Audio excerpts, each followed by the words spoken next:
మన ఆధ్యాత్మిక ప్రయాణంలో కొన్నిసార్లు ప్రయత్నించి అలసిపోతాం కదూ. అంతా మనమే చెయ్యాలి, మన భుజాలమీదే భారం మోయాలి అనిపిస్తూ ఉంటుందా?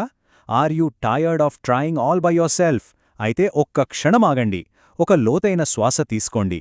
ఇక్కడ ఈ సమయంలో మీరు పూర్తిగా సురక్షితంగా ఉన్నారు. నియో ఏన్షియంట్ విజ్డమ్ తెలుగుకు మీకు ప్రేమపూర్వక స్వాగతం. మనం పతంజలి యోగ సూత్రాలలోని 195 మెట్ల పవిత్రమైన యాత్రలో ఉన్నాం. ఈ యాత్రలో మనం కలిసి వేస్తున్న 23వ అడుగు ఇది. నెమ్మదిగా ఒకరికొకరు తోడుగా ముందుకు సాగుదాం. ఇంతకుముందు సూత్రాల్లో మనం తీవ్రమైన అభ్యాసం, దృఢమైన వైరాగ్యం గురించి మాట్లాడుకున్నాం. అవి మన సంకల్ప బలాన్ని పరీక్షించే మార్గాలు. కానీ ఒక్కోసారి అంత బలం మనలో లేదనిపిస్తుంది. అప్పుడు మనకోసం మరో దారి ఉందా? కేవలం కృపతో నడిచే మార్గమేదైనా ఉందా?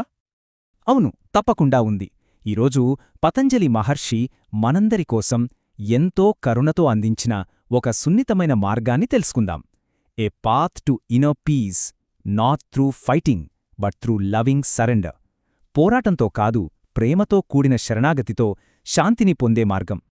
ఇప్పుడు వీలైతే మీ కళ్ళు నెమ్మదిగా మూసుకోండి. మీ హృదయాన్ని తెరిచి ఈ సూత్రంలోని దివ్యశక్తిని మీలోకి ప్రవహించనివ్వండి. నేను 3 సార్లు ఉచ్చరిస్తాను, మీరు కేవలం శ్రద్ధగా వినండి. ఆ శబ్ద స్పందనలను మీలో అనుభూతి చెందండి. ఈశ్వర ప్రణిధానాత్వ, ఈశ్వర ప్రణిధానాత్వ, ఈశ్వర ప్రణిధానాత్వ. ఈ చిన్న సూత్రంలోని ప్రతి అక్షరం ఒక అమృత బిందువులాంటిది. వాటి అర్థాన్ని చూద్దాం. మొదటి పదం ఈశ్వర, అంటే ది సుప్రీం లార్డ్. తెలుగులో చెప్పాలంటే ఈ సకల సృష్టికి మూలమైన, శాశ్వతమైన, శుద్ధమైన ఆ పరమ చైతన్యం. రెండవది ప్రణిధానాత్, అంటే through complete devotion and surrender. మన అహాన్ని, మన భారాన్ని పూర్తిగా పక్కన పెట్టి భక్తితో, ప్రేమతో సంపూర్ణంగా ఆయనకు అర్పించుకోవడం ద్వారా. ఇక చివరిగా వా. చాలా చిన్న పదం, కానీ ఇందులో అపారమైన కరుణ ఉంది. వా అంటే ఆర్, తెలుగులో లేదా. ఇప్పుడు ఈ పదాలన్నిటినీ కలిపి చూస్తే సూత్రం యొక్క పూర్తి అర్థం or by complete and loving surrender to the lord the state of samadhi can also be attained. తెలుగులో ఇంకా స్పష్టంగా చెప్పుకోవాలంటే, లేదా ఈశ్వరునికి సంపూర్ణంగా శరణాగతి చెందడం ద్వారా కూడా సమాధిస్థితిని సులభంగానే పొందవచ్చు. ఈ సూత్రంలో అత్యంత ముఖ్యమైన పదం ఆ వా లేదా. ఇది పతంజలి మహర్షి మనమీద చూపిస్తున్న ప్రేమకు, కరుణకు నిదర్శనం. అభ్యాసం, వైరాగ్యం అనే కఠినమైన మార్గాల్లో నడవలేక అలసిపోయిన మనలాంటి సాధకుల కోసం ఆయన ప్రేమతో అందించిన ప్రత్యామ్నాయ మార్గమిది. ఇది మెదడుతో చేసేది కాదు, మనస్సుతో, హృదయంతో చేసే ప్రయాణం. అయితే ఎవరికి మనం శరణాగతి చెందాలి? మన సర్వస్వాన్ని, మన భారాలన్నిటినీ ఎవరి పాదాల చెంత ఉంచాలి? అసలు పతంజలి యోగ సూత్రాల ప్రకారం ఆ ఈశ్వరుడు అంటే ఎవరు? ఆయన స్వరూపం ఎలాంటిది? పతంజలి మహర్షే వివరిస్తున్నారు. ఆ ఈశ్వరుడు క్లేశాలకు, కర్మలకు, వాటి ఫలితాలకు మరియు వాసనలకు అతీతంగా ఉంటాడు. అంటే మనలాంటి మానవబాధలు, కష్టాలు, కోపతాపాలు, కర్మబంధాలు ఇలాంటివేవీ ఆయనను తాకలేవు. ఆయన ఎల్లప్పుడూ నిశ్చలంగా, శుద్ధమైన చైతన్యంగా ఉంటాడు. మన భయాలకు, బాధలకు ఆవల ఉన్న ఒక సురక్షితమైన ఆశ్రయమాయన. అంతేకాదు, ఆయనలో సర్వజ్ఞత్వానికి అంతులేని బీజముంది. అంటే ఈ విశ్వంలో ఉన్న సమస్త జ్ఞానానికి, ప్రేమకు, కరుణకు ఆయనే మూలం. మనం వెతికే ప్రతి సమాధానం, మనం కోరుకునే ప్రతి ఓదార్పు అక్కడనుండే వస్తుంది.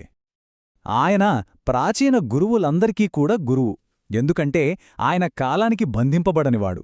ఈ సృష్టిలోని సమస్త గురుపరంపరకు ఆయనే ఆది గురువు. ఈ మాటలు మీ హృదయాన్ని తాకుతున్నట్లయితే ఈ ప్రయాణంలో నాతో పాటే చివరి వరకు ఉండండి. ఒక లోతైన శాంతి మనందరి కోసం వేచియుంది. పాజ్. ఎవరికి శరణాగతి చెందాలో మనకు ఇప్పుడొక స్పష్టత వచ్చింది. కాని అసలు ఎలా శరణాగతి చెందాలి? ఆ కళ ఏమిటి? దాన్ని ఒక చిన్న, అందమైన నది కథ ద్వారా అర్థం చేసుకునే ప్రయత్నం చేద్దాం. ఎత్తైన పర్వతాలలో ఒక స్వచ్ఛమైన సెలయేరు పుట్టింది. దానికి తన గమ్యం సముద్రం అని తెలుసు, కాని అదెలా ఉంటుందో తెలియదు. అయినా తన లోపల నుండి ఒక సహజమైన ప్రేరణ, ముందుకు ప్రవహించమని, ఆ అనంతమైన దానిలో కలిసిపొమ్మని నిరంతరం చెబుతూనే ఉంది. కాని ప్రయాణంలో ఆ నది తన గట్లతో పోరాటం మొదలుపెట్టింది. పెద్ద పెద్ద రాళ్లను ఢీకొట్టింది. నేను ఇటువైపే వెళ్ళాలి, అటువైపు కాదు అని తన దారిని తానే నియంత్రించాలని చూసింది. తన శక్తితోనే గమ్యాన్ని చేరాలననుకుంది. ఈ పోరాటమే మన జీవితంలోని అహంకారం. ఈ ఘర్షణే మన అలసటకు, మన బాధకు అసలైన కారణం. ఒకానొక క్షణంలో ఆ పోరాటంలో పూర్తిగా అలసిపోయి ఆ నదికి ఒక గొప్ప సత్యమర్థమైంది. తన పని పోరాడటం కాదు, కేవలం ప్రవహించడమే అని. తనను నడిపిస్తున్న ఆ దివ్యశక్తిని నమ్మి నియంత్రణను పూర్తిగా వదిలేసింది. ఈ పరిపూర్ణమైన నమ్మకంతో వదిలివేయడాన్నే మనం ప్రణిధానం అంటాం. అలా తనను తాను పూర్తిగా సమర్పించుకున్న క్షణంలో ఆ నది తన ఉనికిని కోల్పోలేదు. దానికి బదులుగా తాను ఎప్పుడూ చేరాలనుకున్న ఆ అనంతమైన, శక్తివంతమైన సముద్రంగా మారిపోయింది. నది సముద్రమయ్యింది. ఇదే ఐక్యత, ఇదే యోగం, ఇదే సంపూర్ణమైన శాంతి. ఈ శరణాగతి అనే సాధన వలన మనలో ఎలాంటి అద్భుతమైన మార్పొస్తుంది? సాధకుని అంతరంగంలో ఏం జరుగుతుంది? జీవితం ఎలా ప్రశాంతంగా మారుతుంది? పతంజలి మహర్షి చాలా స్పష్టంగా చెప్తున్నారు, శరణాగతికి ముందు మన మార్గంలో ఎన్నో అడ్డంకులు, అనుమానాలు, భయాలు ఉంటాయి. మనసు ఎప్పుడూ బయటి ప్రపంచం వైపు చూస్తూ అలలలాగా చంచలంగా ఉంటుంది.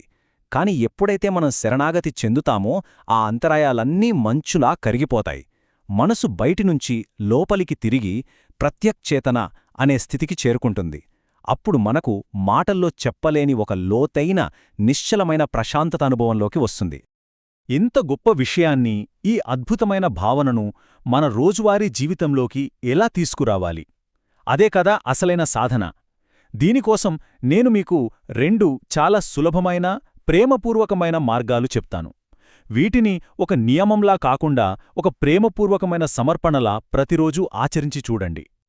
మొదటిది, ఉదయం నిద్ర లేవగానే మీ అరచేతులు చూసుకుంటూ మెల్లగా ఇలా అనుకోండి: ఓ దైవమా, ఈరోజు నేను చెయ్యబోయే ప్రతి పనిని, ప్రతి ఆలోచనను నీకు సమర్పిస్తున్నాను.